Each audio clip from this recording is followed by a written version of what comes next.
ਅੱਜ ਅਸੀਂ ਆਏ ਹਾਂ ਖੁੜੇ ਵਾਲੇ ਕੁਲਫਾ ਖਾਨ ਹੈ ਗੁਰਬਾ ਖਾਨ ਵਾਲੇ ਸਪੈਸ਼ਲ ਇਹ ਬੜਾ ਤੁਰਕਾ ਪਸੰਦ ਹੈ ਯਾਰ ਆ ਬਾਬਾ ਜਿਹੜਾ ਨਾ ਬੜਾ ਪੁਰਾਣਾ ਹੀ ਤਕਰੀਬਨ 6 ਸਾਲ ਹੋ ਜਲੇ ਇਹਦੇ ਗਰਮੀਆਂ 'ਚ ਕੁਲਫਾ ਲਾਉਂਦਾ ਸਰਦੀਆਂ 'ਚ ਖੀਰ ਲਾਉਂਦਾ ਬੜਾ ਟੇਸਟੀ ਇਹਦਾ ਕੁਲਫਾ ਦਾ ऐसा ही ਤੁਹਾਡੇ ਕੀ ਰਾਏ ਗੁਰਬਾ ਬੜਾ ਸਵਾਦੀ ਹੈ ਯਾਰ ਵਾਕਈ ਬਾਬਾ ਜੀ ਨਮਨ ਵਾਲਾ ਬਰੇ ਕੱਚ ਬੜਾ ਲੱਗਾ ਦੇਖੋ ਤੇਰੇ ਵੇ ਇਹ ਮੇਨ ਜੋ ਕੇ ਖੁੜੇ ਵਾਲੇ ਦਾ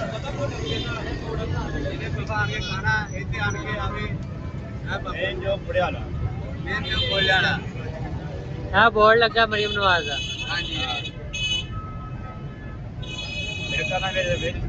ਕੈਮਰਾ ਮਾਰ ਯਾਰ ਆ ਬਾਬਾ ਕੁਲਫੇ ਵਾਲਾ ਵਾ हाँ खेती क्या सारे की नहीं आ रही अच्छा अजी तो आज कुलफा खाली है ਮੈਂ ਤੇ ਤੈਨੂੰ ਕਿਹਾ ਇਹਦਾ ਫਾਇਦਾ ਬਾਬਾ ਜੀ ਪੂਰਾ ਹੀ अच्छा ਹਾਂ ਗਰਮੀਆਂ 'ਚ ਦੇਖੋ ਕੁਲਫਾ ਖਾਈਦਾ ਸਰਦੀਆਂ 'ਚ ਦੇਖੋ ਖੀਰ ਖਾਈਦੀ ਆ ਬਦਾਮਾਂ ਵਾਲੀ अजान हो रही है